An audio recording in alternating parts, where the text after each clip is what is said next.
Helen Yee here with Eyes on the Game, and I'm being joined by the legendary coach in Kevin Barry. Now, it's great to talk to you. Another nice fight coming up for Joseph Parker, former WBO heavyweight champion, December 15th against Alexander Flores. Now, it's back at your home, right? Yes, New Zealand. First off, can you talk a bit about that? Because I know it will be almost 17 months since returning there. Yeah, look, it's a year and a half since we fought in New Zealand, and both Joe and I are really excited about taking this fight back to New Zealand. You know, Joe has a very solid fan base there. We have a lot of love and a lot of support from New Zealand, and it just happens like, you know, we've had a very big year this year. You know, there's no secret we're coming off 2 losses.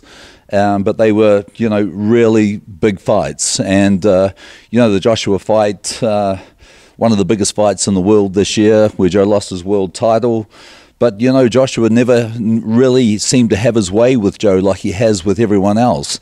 And the Dillian Whyte fight, well, we rolled the dice. We took it on short notice. He was a very strong, very powerful guy. We didn't have a lot of luck in that fight, and very close to knocking him out in the end, but we came up short. So, you know, we're coming off back-to-back losses, and we find ourselves in a position that we've never been in before. And, you know, Joe at the moment is fighting for his career, and we're all working as a team very, very hard to bring the best out of Joe, and we're really looking forward, and we're excited about this fight in Christchurch on December the 15th and putting on a real big display. Now, some people may question, because obviously a lot is on the line. He does not want to end the year with, you know, 3 consecutive losses. So some people may ask, well, what about, you know, his hunger? Is he still hungry? As his coach, what do you see and from him training? Oh, look, Joe is probably more hungry at the moment than I think I've ever seen him at any stage of his career. He realizes that another loss here will be terminal for him. You know, we're still thought of very highly in the boxing world. The WBC have him at 5. The Ring magazine, even after 2 losses, still have Joseph Parker ranked at 6. Look, for us, this fight is everything. And it is very, very important for our team and for Joe that not only do we win in this fight, but we win in spectacular fashion. And Joe's hunger is as good as I've ever seen it. He's putting in his 3 sessions a day. He's pushing his body to the limit. A lot of people have said in media articles and on social media that, you know, they question whether Joe still had the hunger. He's had a successful year. He's done very well financially. But let me tell you this, Joseph Parker is not driven by money. Yeah. Joseph Parker has been to the top of the mountain. He has been the world champion. He's defended the title twice, and he wants to get back there. And we all want to get back there.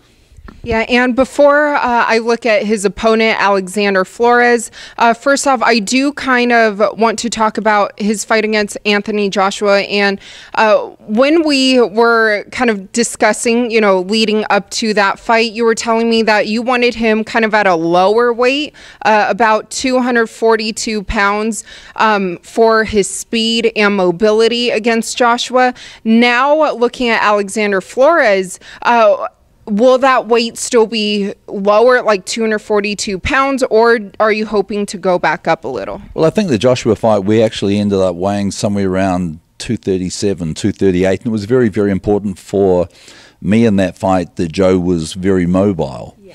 And I think we saw a very mobile Joseph Parker, a Joseph Parker that was very hard to hit. Joseph Parker who, okay, he came up short on points, but more than held his own with Joshua, and unlike any other of Joshua's opponents.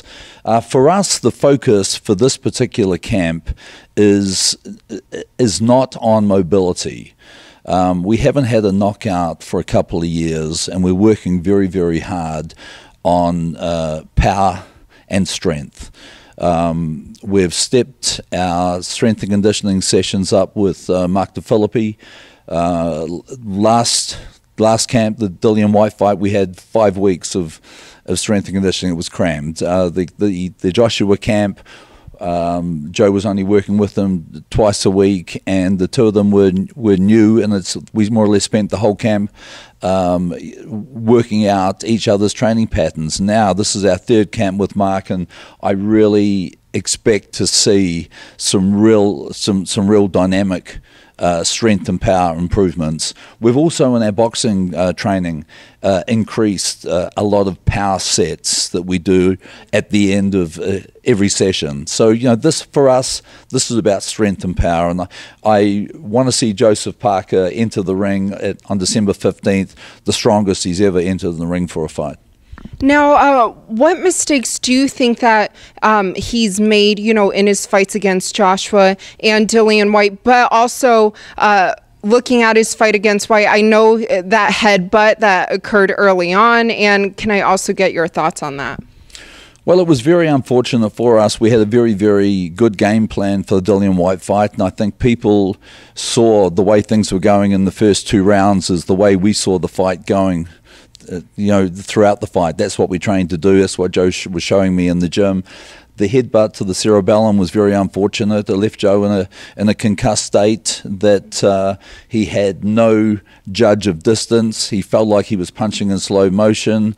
He completely forgot the game plan and was more or less on autopilot. And yet he showed, even after getting dropped in the 9th round, he showed huge character and grit and determination to keep hammering away. And as everyone saw, he came so close to knocking Dillian Whyte out in the 12th round, and that speaks volumes for the character of Joseph Parker.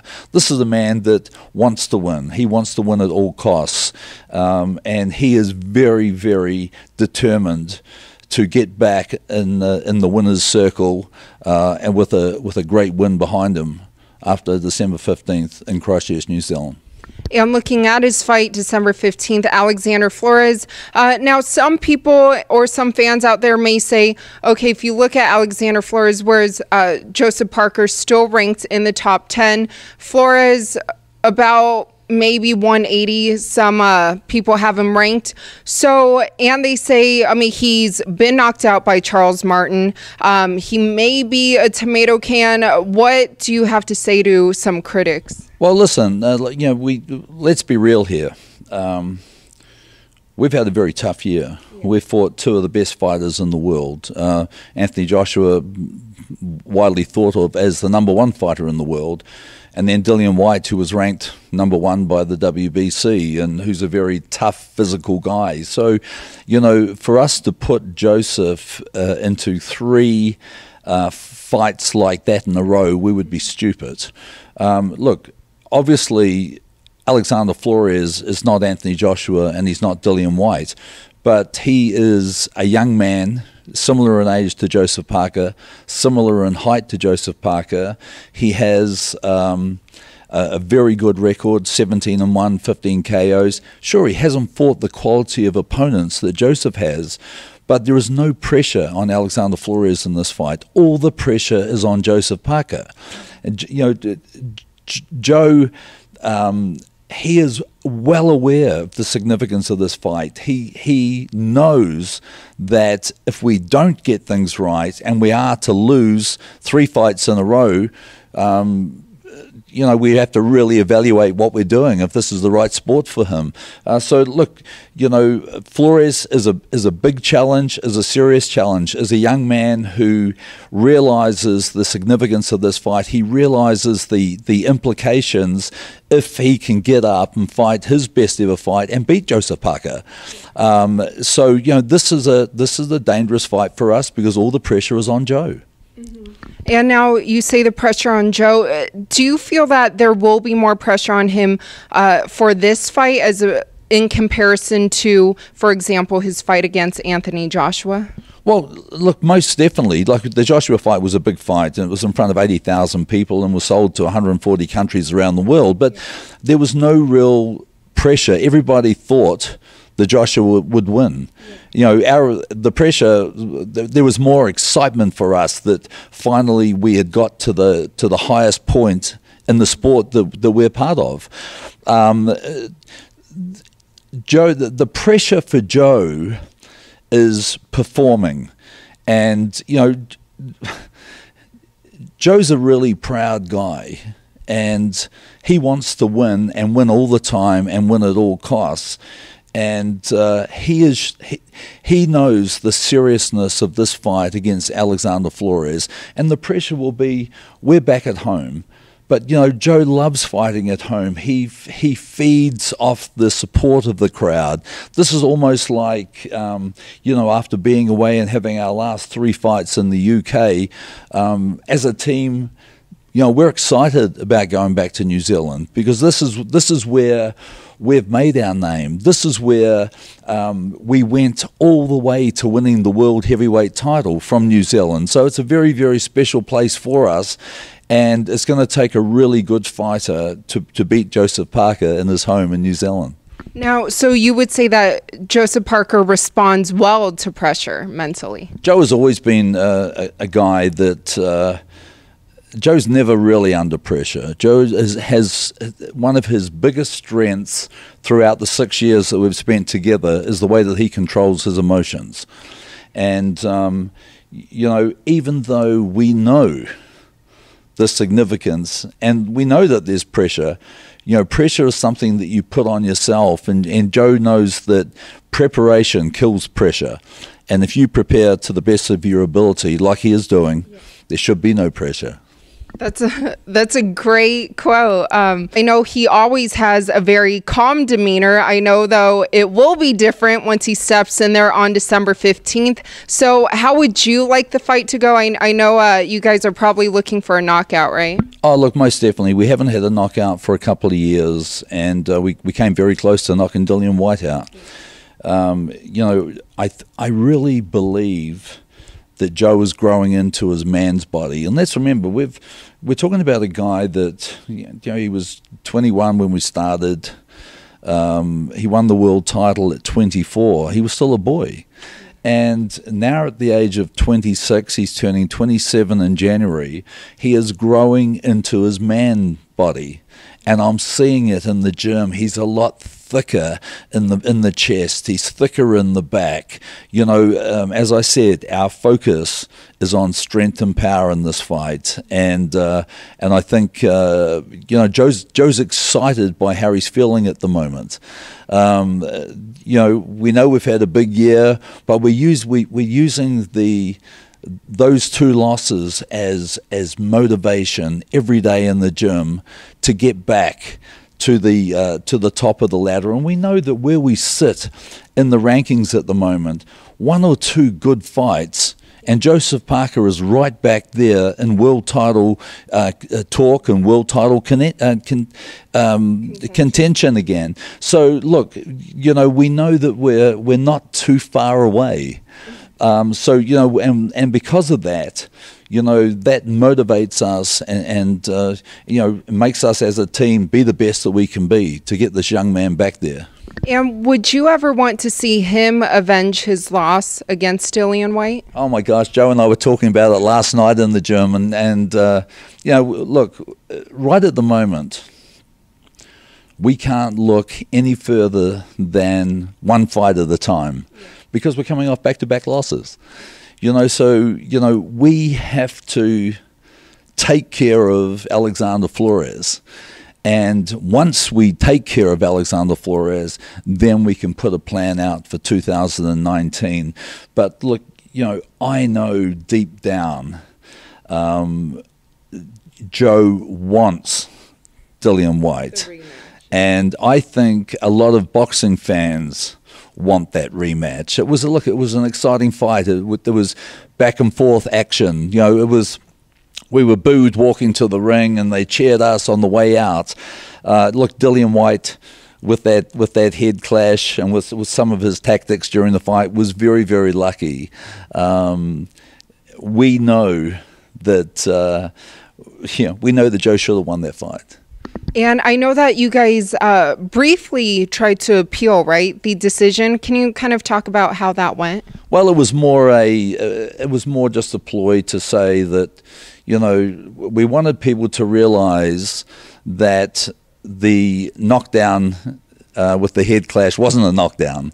And I think what we were doing was we were just bringing some validity to that. We wanted people to realize that without that illegal blow, the fight would have been different. Yes. And we were never really serious about appealing it, but it was more that we were trying to make a statement, and make it obvious that you know, we didn't have a lot of luck in that fight.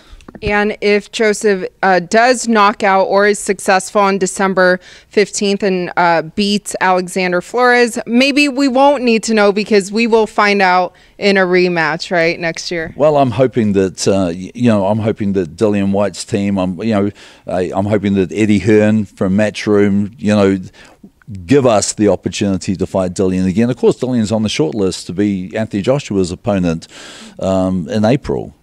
And we knew coming into that fight that if everything had worked well for us, that there was a very good chance that we were going to get the rematch with Joshua. So that is one of the main reasons why we took a fight of that significance with such a short camp. Yeah. We rolled the dice a little. Joe trained really hard. We all trained hard. But we knew coming into it that our 5-week training camp here in Las Vegas just wasn't really long enough. So you feel next time with a longer training camp that would definitely affect the outcome? Well, not so much a longer training camp, a normal training camp. Yeah. If we had what we normally do. Look, it was a fight. It was a fight that we all learned a lot in. Like Dillian. I give him his props. He was fighting at home. He got away with a few things that he probably wouldn't have got away with anywhere else. He was very physical. He did a lot of illegal tactics during the fight. But that's him. That's what makes Dillian Whyte a dangerous fighter. And I think Joe learned a lot in that fight. It's I'd like to say that I thought, against all odds and with as many things going wrong in a fight that could possibly go wrong, Joe showed a champion's heart and a champion's character to weather the storm, be literally exhausted, and yet still find a way to come back and put Dillian Whyte on the canvas, and to come within an inch of winning the fight by knockout, speaks volumes for the character of Joseph Parker. Yes, very well said. But like you said, December 15th against Alexander Flores. Always great to chat with you and catch up with you, Coach Kevin Barry. Now, lastly, though, I do know there's another big heavyweight fight by the end of the year, Deontay Wilder, Tyson Fury. How do you see that fight going? It's a great fight. It's a fight that has excited a lot of people, and it's really, really neat as a boxing fan just to see the excitement come back into the heavyweight division over the last couple of years. Ever since Klitschko was beaten, the whole heavyweight division changed. And now people are talking about the heavyweights, and for us and for Joe in particular, it's great to be part of an era where once again the sporting fans and the boxing fans are talking about heavyweight boxing. And of course, this fight between Deontay Wilder and Tyson Fury is two undefeated fighters. The WBC world champ against the so-called linear champ. It's an exciting fight. Look, heavyweight division for me, it's always been about power. I know Tyson's a very good boxer, a very skillful boxer, but Deontay Wilder has special power. And for me, that's what makes him exciting, is that, you know, one blow can change a whole fight, and he's the sort of guy that will give, you know, he'll give 3 or 4 rounds away to study his opponent and find a way to land that one right hand. You know, I think that I would have liked Tyson Fury to leave it for another couple of fights, to give himself the best possible chance of being successful. But, you know, he's seen something there that he likes. And I think on December 1, we're going to be there sitting ringside. Yeah, on our way back to New Zealand. We're stopping in LA overnight. Look, I think it's an exciting fight, but I've always been the sort of person that I like power with heavyweights. Yes, and like you said, we will see power from Joseph Parker December 15th against Alexander Flores. Well, again, thank you so much for your time, and I will talk to you very soon. Thanks, Helen.